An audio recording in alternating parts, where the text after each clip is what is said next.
Hello friends, how are you all? Myself Amit Soni. चलो दोस्तों, आज हम बात करने वाले हैं imperialism policies of the British. देखो दोस्तों, सबसे पहले याद रखना इंपीरियलिज्म का मतलब क्या होता है। To acquire the territories of another country, है ना। क्या करना है? किसी भी दूसरी टेरिटरीज को एक्वायर करना। ये ब्रिटिश की इंपीरियलिज्म पॉलिसीज कभी से स्टार्ट हुई, तो उसे ध्यान से समझना है ना। देखो, सबसे पहले British came in India in 1608। British कब आए भारत में? 1608 में आते हैं पहली बार। And expanded their business activities till the 1750। 1750 तक ब्रिटिश ने भारत में अपनी ट्रेडिंग एक्टिविटीज को बढ़ाते चले गए। And after 150 years British realise that India was just the geographical entity. मतलब क्या है दोस्तों, अब ध्यान सुनो। ब्रिटिश 1608 में आए। 1608 से लेकर के 150 साल, मतलब 1750 तक इन्होंने भारत को बहुत अच्छे से जाना। भारत को जानने के बाद इन्होंने भारत में ये फील किया कि भारत सिर्फ एक ज्योग्राफिकल एंटाइटी है। मतलब यहाँ के जो लोग हैं उनके अंदर नेशनलिज्म की फीलिंग्स नहीं है। India was divided into caste, religion, और उसके साथ साथ हमारे यहाँ पर कई प्रकार की इविल्स वगैरह हुआ करती थी। इसीलिए ब्रिटिश ने यहाँ पर भारत को एक्वायर करना चालू किया। तो क्या था दोस्तों, ब्रिटिश का आना 1608 में हुआ और 1750 तक आते आते उन्होंने भारत को बहुत अच्छे से जान लिया। और फिर उन्होंने इंडियंस को ही रिक्रूट करके इंडियंस को ही इंडियंस के खिलाफ खड़ा कर दिया। मतलब हम लोगों के यहाँ पर एक कॉन्सेप्ट है नमक हलाली का। यदि कोई इंसान किसी को प्रॉपर वे से इज्जत और पैसा दे तो उसके मुरीद हो जाते हैं। यही इसी चीज का फायदा उठाकर के ब्रिटिश ने इंडियंस का यूज करके इंडियंस की टेरिटरीज को एक्वायर करना चालू किया, जिसमें सबसे पहले दोस्तों ब्रिटिश ने अपनी सुप्रीमेसी किसी के सामने साबित करना चालू करी। तो ये साबित करते हैं किसी के खिलाफ, तो अदर यूरोपियन कंट्रीज के खिलाफ, है ना। तो देखो, सबसे पहले क्या है, यहां से ये याद रखना कि ब्रिटिश ने इंपीरियलिज्म पॉलिसीज के तहत सबसे पहले, क्योंकि क्या है, ब्रिटिश के कुछ ऐसे कॉम्पिटिटर थे जैसे पोर्तुगीज। पोर्तुगीज को उन्होंने फाइनली किसी बैटल में हरा चुके थे, तो बैटल ऑफ सॉली में। इसके बाद इनके बीच में एक ट्रीटी होती जिसका नाम था ट्रीटी ऑफ मैड्रिड, और उसके बाद कैथरीन ब्रिगेंजा की शादी भी हो चुकी थी चार्ल्स सेकंड से। इसीलिए पोर्तुगीज अब इतने बड़े उनके कॉम्पिटिटर नहीं रहे थे। दूसरा यदि कोई थे डच, तो डच को फाइनली उन्होंने 1759 को एक बैटल था जिसका नाम था बैटल ऑफ बेदरा, उस बैटल ऑफ बेदरा में डिफीट कर दिया। उसके बाद हम लोगों ने तीसरा जो पढ़ा था, याद करो, हम लोगों ने पढ़ा था डेनिस के बारे में या डेन के बारे में, जो कि भारत में आए और 1745 तक अपना सब कुछ बेच करके भारत से चले गए। लास्ट में अब यदि कोई बचते हैं तो वो सिर्फ और सिर्फ कौन थे? फ्रेंच थे। अब सबसे पहले ब्रिटिश को किसी के ऊपर अपनी यदि सुप्रीमेसी साबित करनी है तो उन्हें सबसे पहले किसी को अपने अंडर करना पड़ेगा, तो फ्रेंच को डिफीट करना होगा। और यहीं से ब्रिटिश का जो इंपीरियलिज्म का फेज स्टार्ट होता है, और वो उसे कहते हैं कार्नेटिक वॉर। तो याद रखना दोस्तों, यहां से कार्नेटिक वॉर जो है, कार्नेटिक वॉर हिस्ट्री में 3 कार्नेटिक वॉर हुए, है ना। कितने होते हैं? सबसे पहले याद रखना 3 कार्नेटिक वॉर हुए। किस किस के बीच में हुए? ब्रिटिश और फ्रेंच के बीच में डायरेक्ट और इनडायरेक्ट दोनों होते हैं। अब इसमें भारत की टेरिटरीज का यूज हुआ, इसीलिए इसे क्या कहा गया? कार्नेटिक वॉर कहा गया। ठीक है। अब देखो क्या है हमारे यहाँ पर, ठीक है, हमारे यहाँ पर ब्रिटिश और फ्रेंच दो हैं, वो लोग क्या करते हैं? कार्नेटिक, ये कर्नाटक का नहीं, ये क्या है? कार्नेटिक है, गलत टाइप हो गया है ना, कार्नेटिक एरिया। तो यहाँ पर क्या होता है दोस्तों, कार्नेटिक एरिया बोलते किसको, तो उसको भी अपन देखते हैं। चलो देखो, यहाँ पर देखो, ये वाला जो एरिया है, इस एरियाज को कार्नेटिक एरियाज कहते थे। मतलब आज के समय हम देख सकते हैं कि तमिलनाडु वाला एरिया और कुछ एरियाज जो किसका है दोस्तों, आंध्र प्रदेश का एरिया है, इन सभी एरियाज को क्या बोलते थे, कार्नेटिक एरियाज। देखो आपको ये मद्रास दिख रहा है ना, यहीं पर कुछ टेरिटरी जैसे वांडीवास, पौंडीचेरी, कराईकाल, जितने भी एरियाज दिख रहे हैं, ये सभी के सभी आपको जो दिख रहे हैं ये कोई सा एरिया है दोस्तों। तो this area has been termed as the Carnatic areas. तो हिस्ट्री में ये जो एरियाज था इसको अपन क्या बोलते थे, ओके, कार्नेटिक एरियाज कहते थे। अब कितने वार हुए, तो देखो याद रखना ये 3 वार हुए। कौन कौन से, पहला फर्स्ट कार्नेटिक वार 1740 से 1748 तक होता है। तो क्या याद रखना, फर्स्ट कार्नेटिक वार 1740 से 1748 तक हुआ। ठीक है, सेकंड कार्नेटिक वार कब हुआ, 1749 से 1750 ओके 4 तक, और थर्ड कार्नेटिक वार 1756 से 1763 तक हुआ। अब इसके बाद अपन चलते हैं कि आखिर कार्नेटिक वार की शुरुआत होती कहां से। देखो सबसे पहले देखो फर्स्ट कार्नेटिक वार है ना, कब से कब तक हुआ है, 1740 से 1748। देखो पहले तो यह याद रखना, कार्नेटिक वार का हमें इंटरनेशनल और डोमेस्टिक यानी कि इंटरनल मैटर दोनों अफेक्ट करते हैं, है ना। तो मतलब क्या है, जो भी इंटरनेशनल लेवल पर ब्रिटिश और फ्रेंच के बीच में यूरोप में कुछ भी होता है उसका असर हमें भारत में देखने को मिलता है। ठीक है, अब ये शुरुआत कहाँ से हो रही है, तो सबसे पहले अपन बैकग्राउंड में जाते हैं, है ना। बैकग्राउंड ध्यान से सुनो फिर अपन पूरा देखते हैं। देखो औरंगजेब की डेथ होती है कब, 1707 में, है ना। औरंगजेब की जब डेथ हुई तो औरंगजेब की डेथ होने के बाद भारत के कई किंगडम्स इंडिपेंडेंट होते चले गए, क्योंकि जो लेटर मुगल्स थे वो लेटर मुगल्स प्रॉपर वे में यदि आप देखोगे तो वो क्या थे, वीक थे, वीक इनएजिबल हुआ करते थे। इसीलिए क्या हुआ, धीरे धीरे करके सभी किंगडम्स इंडिपेंडेंट होते चले गए, जिसमें एक हुआ करता था जिसका नाम था हैदराबाद किंगडम। तो कौन सा था दोस्तों, हैदराबाद किंगडम। ये भी क्या हुआ, इंडिपेंडेंट हुआ। हैदराबाद किंगडम इंडिपेंडेंट होता है करीब 1724 की बात है। हैदराबाद किंगडम को किसी ने फाउंड किया तो उसका नाम था निजाम उल मुल्क आसफ जाह करके हुआ करता था, है ना। तो कौन था दोस्तों, याद रखना, निजाम उल मुल्क आसफ जाह, ये क्या है, हैदराबाद का फाउंडर है। हैदराबाद के ही साउथ का एरिया जिसे हम क्या बोलते थे, कार्नेटिक एरिया कहते थे। क्या बोलते थे दोस्तों, कार्नेटिक एरिया कहते थे। अब यहाँ पर हैदराबाद का किंगडम जब इंडिपेंडेंट हुआ, ये भी किसी के अंडर में था, तो किसके अंडर में था, मुगलों के अंडर में था। जैसे ही ये इंडिपेंडेंट हुआ है तो अब क्या हुआ, कार्नेटिक जो किसी के अंडर में आता था, हैदराबाद के अंडर में, इसकी भी इच्छा होने लगी कि मैं भी इंडिपेंडेंट हो जाऊं। तो क्या है दोस्तों, सबसे पहले याद रखना कि औरंगजेब की डेथ हो रही है। औरंगजेब की डेथ के बाद कई किंगडम्स इंडिपेंडेंट होते चले गए, जिसमें एक किंगडम जो इंडिपेंडेंट होता वो हैदराबाद।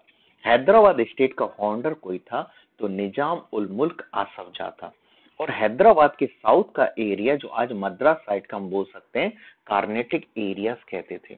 अब क्या हुआ, यहाँ पर कार्नेटिक का एक नवाब था, है ना। कार्नेटिक का क्या नाम था, एक नवाब था जिसका नाम था सादत उल्ला खां। अब यहां से सुनो, यहां से पिक्चर स्टार्ट हो रही है। सादत उल्ला खां वो शख्सियत था जो हैदराबाद के पहले अंडर में आया करता था। अब जैसे ही इसने देखा, सादत उल्ला खां ने देखा कि यार सभी इंडिपेंडेंट होते चले जा रहे हैं, तो उसने भी अपने आप को इंडिपेंडेंट घोषित कर लिया without the consent of the Hyderabad, या निजाम से बिना पूछे। और उसने अपना सक्सेसर किसी को अपॉइंट किया। तो कार्नेटिक एरियाज में किसी को अपना सक्सेसर अपॉइंट कर रहा है, तो किसको कर रहा है, दोस्त अली को अपॉइंट कर दिया। अब क्या हो गया, तो मतलब अब हैदराबाद का नवाब जो है उसका नाम है निजाम उल मुल्क आसफ जाह, और सादत उल्ला खां अब नहीं रहा, और कौन बन गया है अब कार्नेटिक का नवाब, दोस्त अली बन गया है। ये उसने किससे, बिना पूछे अपने रिलेटिव को, इसने, इसका नेफ्यू था दोस्त अली को अपना सक्सेसर बना करके कार्नेटिक का नवाब बना दिया और इस पोस्ट को हेरिडेटरी घोषित कर दिया। मतलब क्या है कि अब जो भी नवाब बनेगा तो दोस्त अली का सक्सेसर ही नवाब बनेगा। तो अब कार्नेटिक का जो नवाब है वो है दोस्त अली, और हैदराबाद का जो नवाब है उसका नाम है कौन सा दोस्तों, निजाम उल मुल्क आसफ जंग। इतनी बात क्लियर हुई। अब देखो इसी समय क्या होता है, जब भारत में पॉलिटिकल अनस्टेबिलिटी थी, तो अब यहाँ पर जैसे ही ये इंडिपेंडेंट हुआ दोस्त अली, तो दोस्त अली पर अटैक किया किसी ने, तो मराठों ने अटैक कर दिया। तो यहाँ पर क्या करते थे, कौन रूल करते थे, मराठा रूल्स करते थे। तो मराठों ने अटैक किया कहां पर, दोस्त अली के किंगडम पर, यानी कि किस एरिया पर, कार्नेटिक पर अटैक किया। अब ये कब की बात होगी, ये बात होगी 1741 की।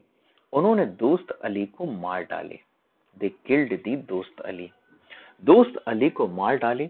और उसके बाद किसी को क्या करते हैं दोस्तों, दोस्त अली का एक कौन था दोस्तों, दोस्त अली का सन इन लॉ था, दामाद था, जिसका नाम था चंदा साहेब। अब क्या है यहाँ पर ध्यान से सुनना, ठीक है, कैसे कार्नेटिक वार की स्टार्टिंग हो रही है। क्या होता है, 1741 में मराठों का अटैक हुआ। कहां पर अटैक होता, मराठों का अटैक हुआ कार्नेटिक एरियाज पर। उन्होंने दोस्त अली को मार दिया, और दोस्त अली का सन इन लॉ यानी कि दामाद था चंदा साहेब, इसे अपने साथ प्रिजनर बना करके, बंदी बना करके ले गए। ठीक है, इतनी बात क्लियर हुई।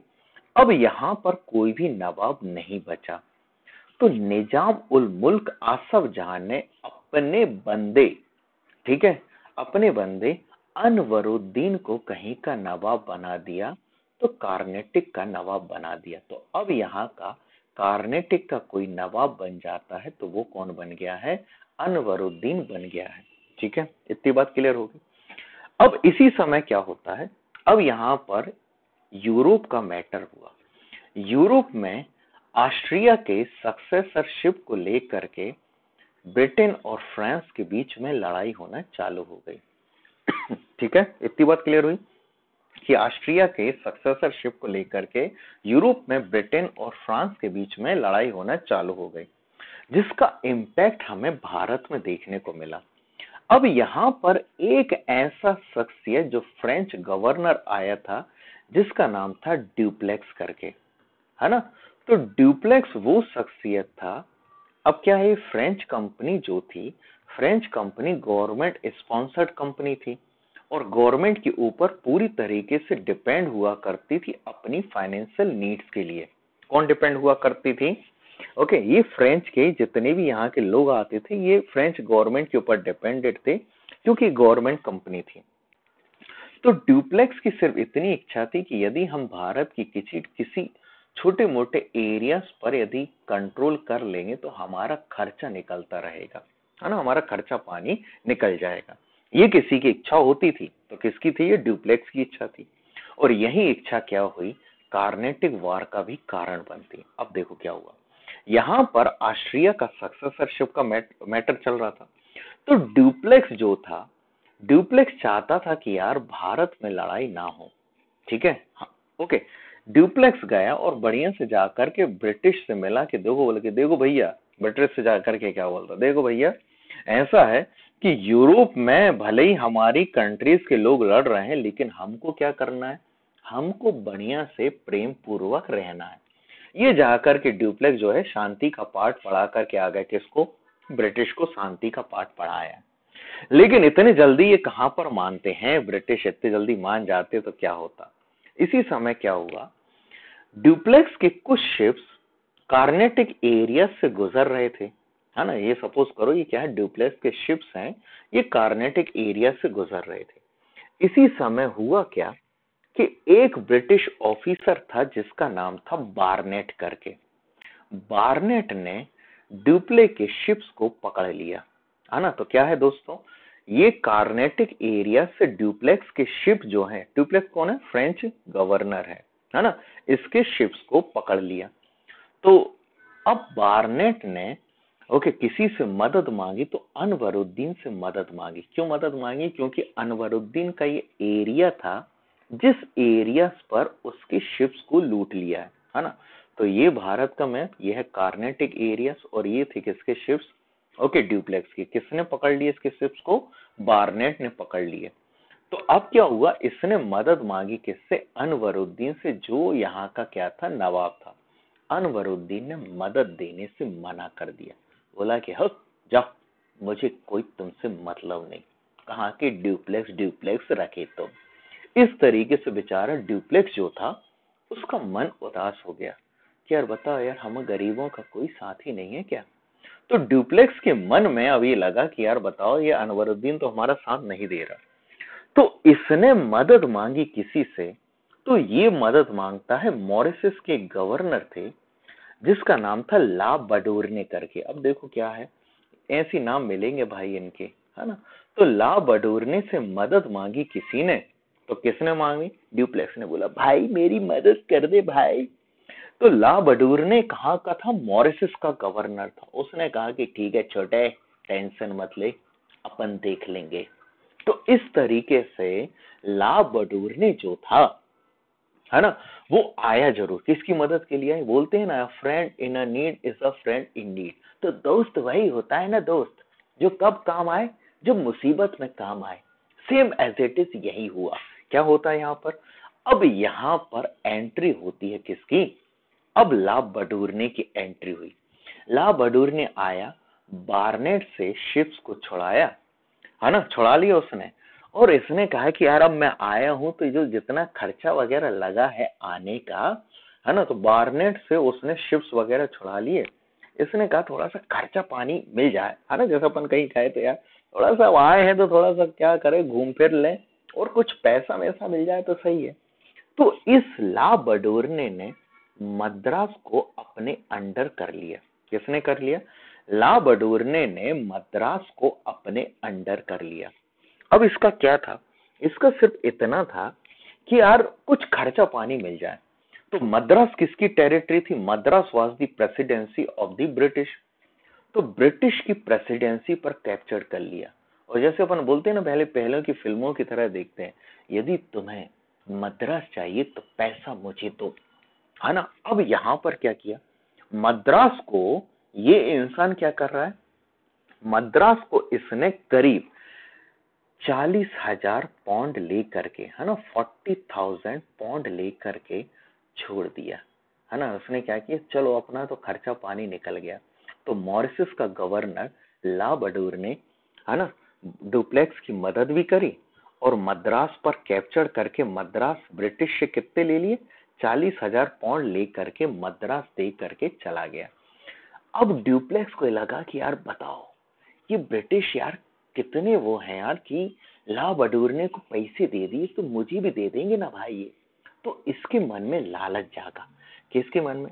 है ना, तो वो बोलते हैं ना कि लड्डू है ये तो फूटेगा, मन में लड्डू फूटा। तो सेम एज इट इज यहाँ पर किसी के मन में लड्डू फूटता है, तो ये मन में लड्डू फूटा किसके? ड्यूप्लेक्स के। हाँ भाई, तुम्हारे मन में लड्डू तो फूटेगा। तो यहाँ पर ड्यूप्लेक्स के मन में लड्डू फूटा किसके लिए? कि मुझे भी पैसा चाहिए।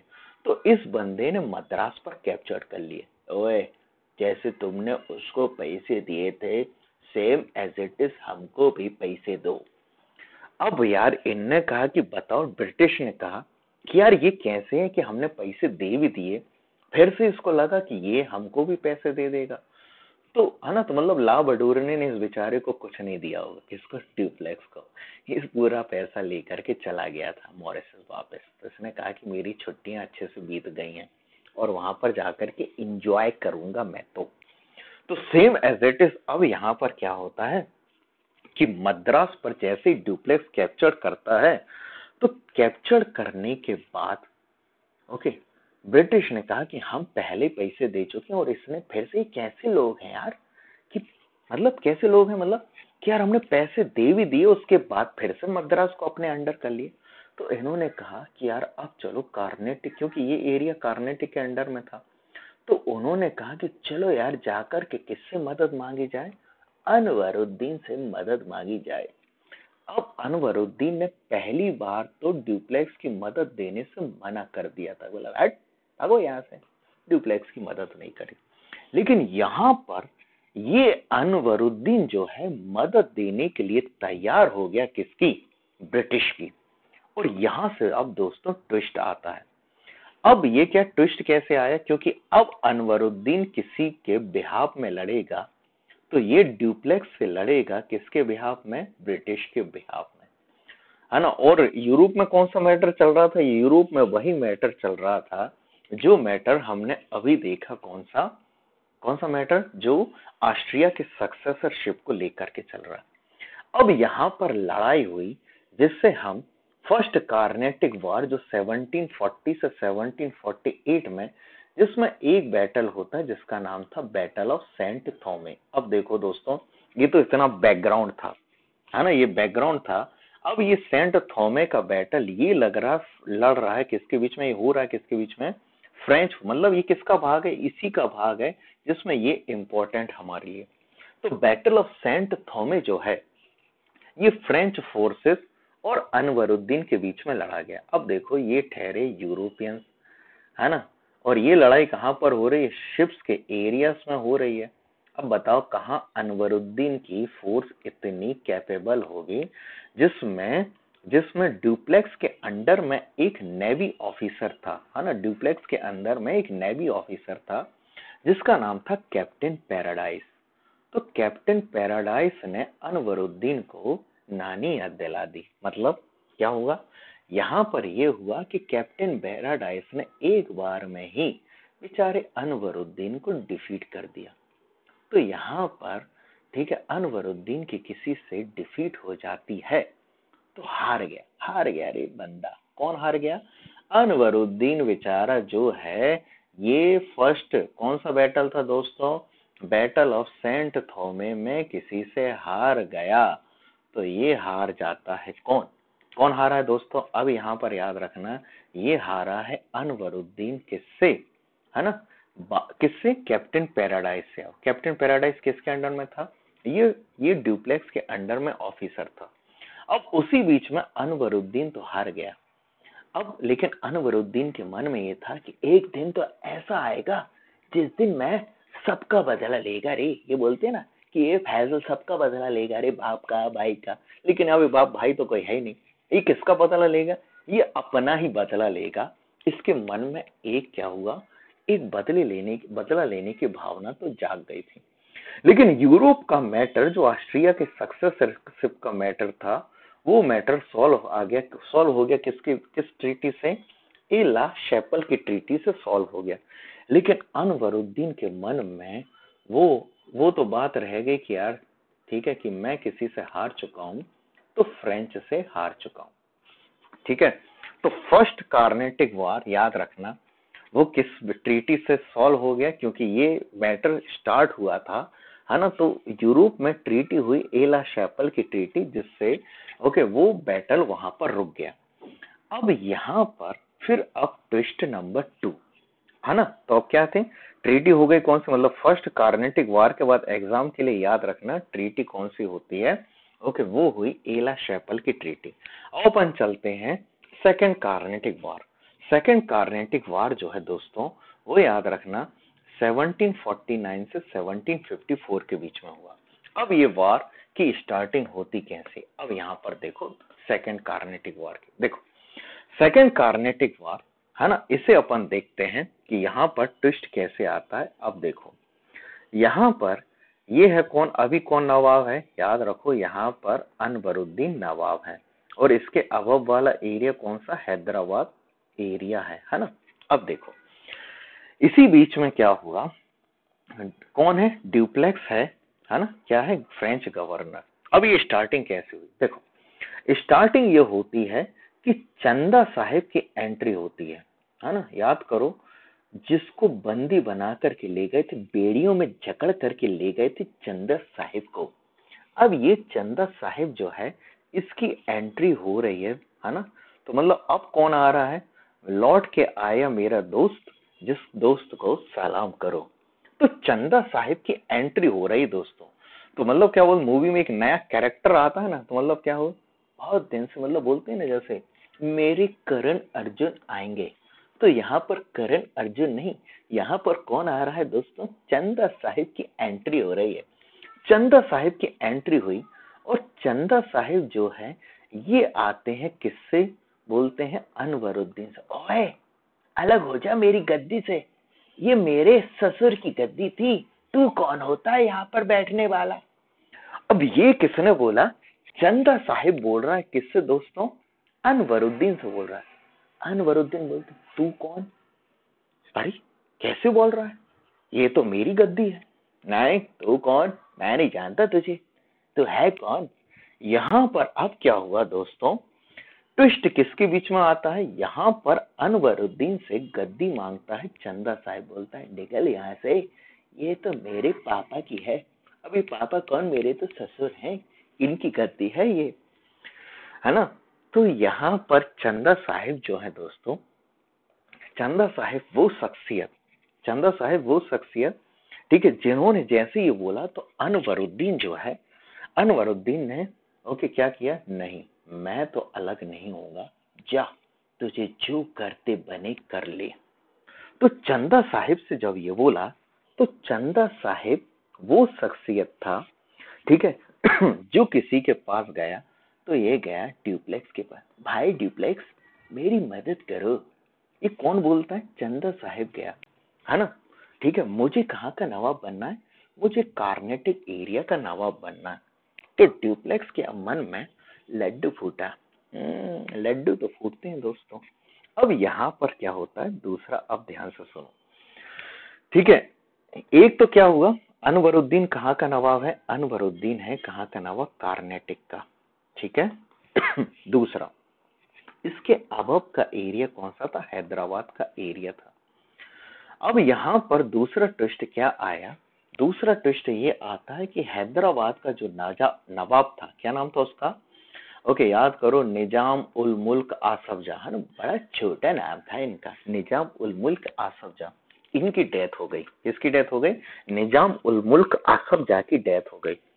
इनकी डेथ होने के बाद इनके बेटे जिनका नाम था नासिर जंग, नासिर जंग ने कहा कि पापा की गद्दी पर तो मैं बैठूंगा, है ना। कौन बोलता है, ये नासिर जंग बोलता है कि किसकी गद्दी पर बैठेगा, ये बैठेगा किसकी गद्दी पर, है ना, किसकी, हैदराबाद के नवाब की। लेकिन नासिर जंग का बेटा था, उसने कहा कि नहीं अब्बू आप नहीं बैठोगे, बैठूंगा तो मैं। तो मुजफ्फर जंग बोलता है कि नहीं पापा आप नहीं, मैं बैठूंगा, नहीं छोटे तू नहीं बैठेगा, मैं बैठूंगा। तो यहाँ पर नासिर जंग और मुजफ्फर जंग के बीच में क्या हो रहा है, घमासान हो रहा है, कौन गद्दी पर बैठेगा। तो पापा बोल रहे थे, नासिर जंग बोल रहे थे कि मैं गद्दी पर बैठूंगा, लेकिन नासिर जंग तो बैठने नहीं दे रहा था, किसको, बोलता कि नहीं पापा मैं बैठूंगा। तो इस तरीके से क्या है, ठीक है, इन लोगों के बीच में लड़ाई चल रही है, कहां पर, हैदराबाद में ये इशू चल रहा है। तो ड्यूप्लेक्स के मन में अब दूसरा लड्डू फूटता है कि क्यों ना मुजफ्फर जंग को अगला नवाब बनाया जाए, कहाँ का, हैदराबाद का। ये किसके मन में हो रहा है, लड्डू फूट रहा है दोस्तों, ये मन में लड्डू फूटा किसके, ड्यूप्लेक्स के। और कहाँ को, किसको, चंदा साहिब को कहाँ का नवाब बनाया जाए, ओके, कार्नेटिक का। तो ड्यूप्लेक्स ने बनाया अलायंस। तो अब सबसे पहले जरूरत क्या थी, सबसे पहले तो जरूरत थी कार्नेटिक। चंदा साहिब ने बोला कि देखो ड्यूप्लेक्स भैया, मेरे मेरे पास ना तो घर है ना तो कुछ है, मेरी सबसे पहले तो मेरी नीड है, मुझे गद्दी चाहिए। तो ड्यूप्लेक्स ने कहा कि छोटे तो टेंशन मत ले, मैं ही तुझे क्या करूंगा, जल्द से जल्द तुझे नवाब बना करके रहूंगा, ये मेरा वादा है। इस तरीके से ड्यूप्लेक्स ने वादा किया, किससे, चंदा साहिब से वादा किया। और वादे तो क्या होते हैं दोस्तों, मुकम्मल किए जाते हैं। इसीलिए सेकंड कार्नेटिक वार जो है, ये सेकंड कार्नेटिक वार, अब यहाँ पर चंदा साहिब, ड्यूप्लेक्स और मुजफ्फर जंग, इन तीनों ने एक हो गए। अब ये तो क्या होते हैं, दोस्त दोस्त तो एक हो जाते हैं ना। तो कौन कौन हो गए, चंदा साहिब, ड्यूप्लेक्स और कौन, मुजफ्फर जंग। इन लोगों ने अलायंस बनाया और अलायंस बना करके सबसे पहले चंदा साहब ने कहा था कि मेरे पास ना तो घर है ना तो दौलत है, कुछ नहीं है मेरे पास, तो मुझे सबसे पहले क्या चाहिए, गद्दी चाहिए। तो इसीलिए सबसे पहले किसी की बात सुनी गई, तो वो बात सुनी गई किसकी, चंदा साहिब की। तो चंदा साहिब को लेकर के ये बैटल हुए, इन तीनों ने अलायंस बनाया, ड्यूप्लेक्स, मुजफ्फरजंग और चंदा साहिब, और सबसे पहले गए और अनवरुद्दीन को मार डाला। अनवरुद्दीन इस दुनिया में चले गए, ये चले गए इस दुनिया से। इस बैटल को बोलते हैं बैटल ऑफ अंबर या अंबुर का बैटल, है ना। अब इसी बीच में क्या हुआ दोस्तों, ओके, ड्यूप्लेक्स जो था, ड्यूप्लेक्स को सबसे ज्यादा पैसा मिला, है ना। क्यों, क्योंकि ड्यूप्लेक्स चाह ही रहा था कि भाई मेरे को क्या है, पैसे नहीं आ रहे थे। कहां से पैसे नहीं आ रहे थे, फ्रेंच की गवर्नमेंट जो है पैसे नहीं दे रही थी बेचारे किसको, ड्यूप्लेक्स को। इसीलिए ड्यूप्लेक्स को अब खूब पैसा मिला, टेरिटरी मिल गई, तो ड्यूप्लेक्स की वेल्थ बढ़ गई। तो जो सपना उसने देखा था वो सपना पूरा हो गया। और यहां पर अब कार्नेटिक का नवाब बना कौन, चंदा साहिब। ठीक है, इतनी बात क्लियर हो गई।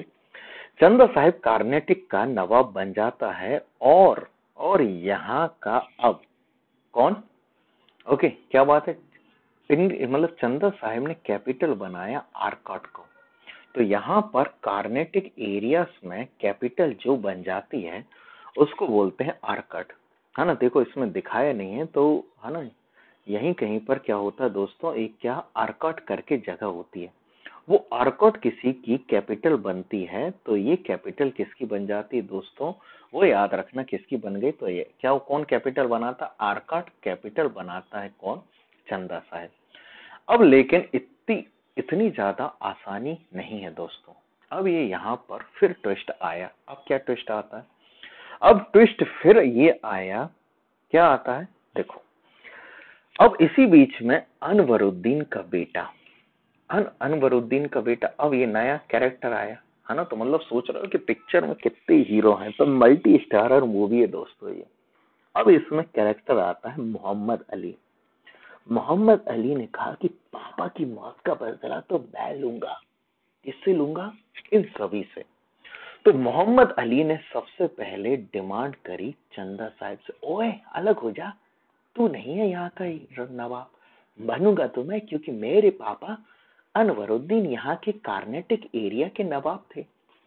ये किसने बोला, ये मोहम्मद अली जाकर के बोलता। और वहां पर मुजफ्फरजंग, नहीं गद्दी पर तो मैं ही बैठूंगा। कौन सी गद्दी पर बैठूंगा, ये वाली गद्दी पर। कौन सी वाली गद्दी, ये जो गद्दी हो गई कौन सी, मुजफ्फरजंग हैदराबाद की गद्दी की डिमांड कर रहा था। ठीक है, अब देखो, अब इसी बीच में क्या, ब्रिटिश ने साथ देना चालू किया। अब क्या होता है सुनो, देखो, ब्रिटिश ने जैसे ही देखा कि यार ड्यूप्लेक्स जो कल के दिन ऐवे ही घूमते थे, कुछ नहीं था इसके पास, एकदम से इतनी वेल्थ और इतने जलवे, तो ब्रिटिश को थोड़ी सी जलन होने लगी। तो ब्रिटिश ने सबसे पहले साथ दिया किसी का, तो ये नासिर जंग का साथ देते हैं कि भैया नासिर जंग, तुम बनोगे कहाँ के रूलर, तुम बनोगे कहाँ के, हैदराबाद के रूलर, है ना। और मोहम्मद अली को बोला कि ओए छोटे, टेंशन मत ले, तू बनेगा कहाँ का रूलर बनेगा, तू बनेगा कार्नेटिक एरिया का रूलर बनेगा। ये किससे बोला, ये बोला किससे, ओके, कौन है ये, मोहम्मद अली। अब इसी बीच में क्या होता है, यहाँ पर फिर ट्विस्ट तब आता है कि ब्रिटिश ने साथ देना किसी का चालू किया, तो नासिर जंग का साथ देना चालू किया। ठीक है, अब देखो, नासिर जंग ने कहा कि सबसे पहले तो इन लोगों को डिफीट किया जाए। इन लोगों को, ये ड्यूप्लेक्स, मुजफ्फरजंग और चंदा साहिब। तो नासिर जंग ने कहा कि उठाओ तलवार और फिर किसी के ऊपर अटैक कर दो, तो इन तीनों के ऊपर अटैक कर दो। तो नासिर जंग गया, अकेले ही बंदा, मतलब सोचो कि क्या दम होगी भाई में, किसमें, नासिर जंग में। नासिर जंग गया, और यही तमिलनाडु साइड में एक एरिया था जिंजी करके, तो जिंजी एरियाज पर इस बंदे ने जाकर के क्या किया, किसी के ऊपर अटैक कर दिया, तो ड्यूप्लेक्स, मुजफ्फरजंग और चंदा साहिब को। है ना। तो यहाँ पर ठीक है जिंजी पर अटैक करके इनको डिफीट कर दिया, है ना। तो यहाँ पर नासिर जंग ने इन तीनों को डिफीट कर दिया। और इसको साथ किसका मिला था? इसको साथ देते हैं नासिर जंग को कौन? नासिर जंग का साथ देते हैं कौन? ब्रिटिश। तो ब्रिटिश का सपोर्ट था पीछे, तू जा देख लेंगे कौन है ये। तो यहाँ पर नासिर जंग गया और जा करके नासिर जंग ने इन तीनों को डिफीट कर दिया। तो जिंजी किनारे, और नासिर जंग अब बढ़िया से रूलर बन गया। कहाँ का रूलर बन गया? नासिर जंग हैदराबाद के रूलर बन गया। लेकिन अब क्या था फिर ट्विस्ट, तीसरा ट्विस्ट अब आया कि नासिर जंग को वहां की जनता ने एक्सेप्ट नहीं किया। पीपल ने कहा ओए तू गद्दी पर कहाँ बैठ गया। तो पीपल उठे और लोगों ने जा करके नासिर जंग को मार डाले। अरे आप देख रहे हो तो यहाँ पर कौन मर गया? नासिर जंग मर गया। इसी बीच में क्या किया इसी बीच में ड्यूप्ले ने मुजफ्फर जंग को रूलर बना डाला। अब यहाँ का रूलर कौन बन गया? मुजफ्फर जंग बन गया। इसी बीच में ओके ड्यूप्लेक्स ने अटैक किया कहीं पर। तो ड्यूप्लेक्स अब क्या करता है? अटैक करता है किसी के ऊपर। तो किसके ऊपर अटैक करता है दोस्तों? तो अब ये ड्यूप्लेक्स जो है ना, मुजफ्फर जंग अब क्या हुआ देखो, यहाँ पर ट्विस्ट क्या आया, कौन रूलर बन गया है? अब ध्यान से सुनना है, यहाँ पर नासिर जंग की डेथ हो गई। नासिर जंग की डेथ हुई तो हैदराबाद का रूलर कौन बन गया? मुजफ्फर जंग बन गया है। ठीक है, अब देखो मुजफ्फर जंग कहीं का रूलर है तो हैदराबाद का रूलर है। चलो अब देखो इसके बाद थोड़ा सा और ट्विस्ट क्या, मुजफ्फर जंग जैसे ही हैदराबाद का रूलर बना तो ब्रिटिश ने अब साथ देना चालू किया। किसका साथ देना चालू किया? यहाँ पर निजाम का दूसरा बेटा जिसका नाम था सलावत जंग, इसका साथ देना चालू। उन्होंने क्या कि यार मुजफ्फर जंग को तो रूलर नहीं बनने देंगे। अब ये मल्टी स्टारर मूवी है तो मैंने आपको बताया कि मुजफ्फर जंग के बाद मतलब मुजफ्फर जंग का ही ओके एक और ठीक है क्या हो गया दोस्तों, ये चाचा था सलावत जंग को क्या किया, अगला नवाब बनाने के लिए किसने बोला है दोस्तों? ठीक है, कौन बोलता है दोस्तों? अब ये कौन बनना चाहिए? सलावत जंग करके, है ना। तो ब्रिटिश देखो यहाँ पर थोड़ी सी ट्विस्ट ये आ रहे हैं कि मुजफ्फर जंग जो है ये नवाब बनता है, लेकिन मुजफ्फर जंग वो शख्सियत है कि मुजफ्फर जंग को लेकर के कोई जाते हैं। कौन लेकर के जाते हैं?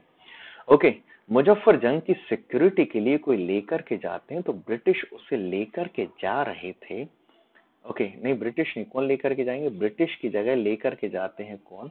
बुस्सी करके एक फ्रेंच गवर्नर था, वो लेकर के जा रहा था किसी को, तो मुजफ्फर जंग को अपनी सिक्योरिटी में, लेकिन इसे किसी ने मार दिया। तो अब देखो पूरे पूरे करेक्टर की एंड हो जाते। कौन कौन? यहाँ पर मुजफ्फर जंग भी मर गया, यहाँ पर नासिर जंग भी मर गया। तो कार्नेटिक का अगला नवाब कोई बन जाता है तो सलावत जंग बन जाता है। तो देखो क्या है, मुजफ्फर जंग भी एंड, नासिर जंग भी एंड, नया कैरेक्टर कौन यहाँ पर बन गया? कौन? ओके जिसका नाम था सलावत जंग करके। लेकिन अब इसी के बाद ब्रिटिश ने जब साथ देना चालू किया तो ड्यूप्लेक्स को सबसे जितनी भी ड्यूप्लेक्स ने वेल्थ पाई होगी वो पूरा पूरा पैसा ओके ये इन सबको बनाने में ओके खत्म हो गया और इसको घाटा लग गया। तो इसीलिए यहाँ पर फ्रेंच गवर्नमेंट ने किसी को वापस बुला लिया, तो ड्यूप्लेक्स को वापस बुला लिया और यहाँ पर एक ट्रीटी साइन हुई जिसका नाम था पौंडीचेरी की ट्रीटी। और इस ट्रीटी से ये डिसाइड किया गया, है ना। तो अब यहाँ का नवाब कौन बनेगा? कार्नेटिक का नवाब बनेगा मोहम्मद अली, है ना, क्योंकि चंदा साहिब की भी क्या हो जाती है? डेथ हो जाती है। तो जितने भी हो गए ना सभी के सभी दोस्तों पूरे के पूरे है ना कैरेक्टर खत्म हो जाते हैं। इसलिए क्या है यहाँ पर आपको अब देखो एग्जाम के लिए इतना नहीं, एग्जाम के लिए सेकेंड कार्नेटिक वार में ठीक है क्या होता है, बैटल ऑफ अंबूर हुआ जिसमें ओके अनवरुद्दीन की डेथ होती है और अनवरुद्दीन के बाद कोई नवाब बनता है। तो कौन बनेगा नवाब? तो याद रखना ये नवाब बनता है जिस शख्सियत का नाम हमने अभी देखा था, चंदा साहिब बना था। लेकिन फिर आपको लास्ट में ये बोलना है कि एक ट्रीटी होती है जिसका नाम था ओके पौंडीचेरी की ट्रीटी। इस ट्रीटी से ब्रिटिश और फ्रेंच दोनों ने डिसाइड किया कि हम भारत की टेरिटरीज पर एक्वायर नहीं करेंगे, ना तो हम मतलब रखेंगे। फाइनल क्या है, कहाँ कहाँ के कौन नवाब, मोहम्मद अली नवाब है कहाँ का, कार्नेटिक का, और सलावत जंग कहीं का नवाब है, तो ये है किसका, हैदराबाद का। और ये ट्रीटी पौंडीचेरी के गवर्नर गोडेहू ने साइन करी। अब ये second Carnatic war as it is खत्म हो गया। फिर उसके बाद थर्ड कार्नेटिक वार हुआ, जिसका नाम था दोस्तों, ओके, थर्ड कार्नेटिक वार। एक्चुअली ये होता है कब दोस्तों, थर्ड कार्नेटिक वार का एग्जैक्ट ईयर है 1756 से 1763। तो ये वार है 1756 से 1763 के बीच में। देखो इस बीच इस वार का कारण क्या है, देखो इस वार का कारण है कि यूरोप में एक वार स्टार्ट होता है यूरोपियन कंट्रीज में, जिसका नाम था 7 ईयर वार, है ना। ये कब से कब तक है, 1756 से 1763 तक चला। क्या होता है, कनाडा की कुछ टेरिटरीज को पाने के लिए फिर से ब्रिटिश और फ्रांस के बीच में स्ट्रगल चालू हो गया। यहाँ पर ड्यूप्लेक्स के बाद कोई अगला गवर्नर बनकर के आता है, तो उस बंदे का नाम था काउंट दी लाली। तो याद रखना, लाली लगा करके आया था कोई, तो काउंट दी लाली आया था। तो याद रखना लाले, तो लाली की एंट्री हुई। और ये लाली जो है दोस्तों, ये क्या करता है, इस बंदे ने जैसे 7 ईयर वॉर स्टार्ट हुआ तो ब्रिटिश और फ्रेंच की टेरिटरीज यूरोप में लड़ने लगे। तो उसी बीच में हुआ ये कि काउंट दी लाली ने, ओके, लाली ने लाली लाली लगा लगा करके ये काम किया कि ब्रिटिश की मद्रास में कुछ फोर्ट थे, जिसमें एक हो गया फोर्ट सेंट जॉर्ज करके, सुना होगा आपने। वैसे ये फोर्ट हुआ करता तो फोर्ट सेंट डेविड करके, इस पर कैप्चर कर लिया।